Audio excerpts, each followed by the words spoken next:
There's a Prophet hadith which we should know, all men should know, all of the men listening. Prophet says, and that's a connotation of the highest negative order. Prophet says there will come a time when a man will go out of this house, his own house, and he will have eyes in the house looking at what his wife is up to. That's the worst of the worst times. That's the sign of the worst men. You need to understand. And Prophet was talking about CCTV cameras. Literally. He was literally talking about the cameras. I know people who are putting cameras in their own bedrooms, working in America, their wives are back home. And I'm telling you, this is the side of the men. So you better understand why I quoted the hadith. Now coming back to the women. All the women that I speak to, and I speak to thousands of women every year. Every year. I'm talking about one-on-one, okay? I'm talking about an hour at least. Every woman that I know, exceptions, of course, exceptions. I'm not talking about those exceptions. 1 in 1 million, okay? Who are always looking for an excuse to go into the cell phone of their husbands. You're talking about space issues? Are you kidding me with this? You're going on the other side of the spectrum altogether.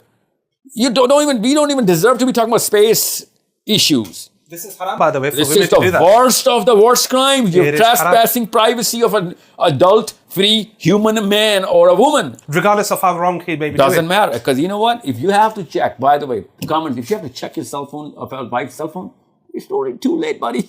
It's already too late. I'm not talking about her being corrupt. It's about you being corrupt. And if you women have to check your husband's cell phone, I'm sorry, you suffer from 2 different issues. And you are the problem that is going to come in the way of your daughter and her own divorce. Because this is the kind of psychology that seeps in as pure inheritance. And they're going to become cynic and skeptic. And they're going to find any and every excuse to look for evil in the best of people. Because everyone will have some evil. It's going to come in from the culture of the household. So make sure no woman or man is allowed to go through any human being's cell phone. And I'm not just talking about husbands and wives. Another 100 questions coming in, I'm telling you after what I'm about to say.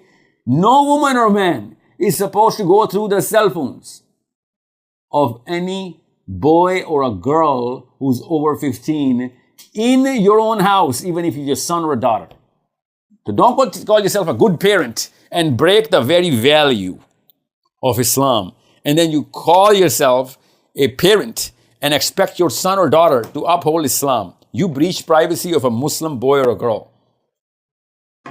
You will not be forgiven on the day of judgment. This is one of the worst, most heinous crime in Islam, that you breach the privacy of another human being. Okay? If a child is out of nursing age, he's an adult, he's going to be questioned on the day of judgment. If he's of that age, done. He's done. You cannot cross any kind of boundary, especially his or her bedroom. Okay? And in Pakistan, India, and in England, I've actually been holding sessions. Mothers-in-laws are going into the bedrooms of their own daughter-in-laws and their bathrooms just to check up what's going on. So make sure it is not a problem. It's not a disease. It's a crime. You should be in jail or in mental institutes.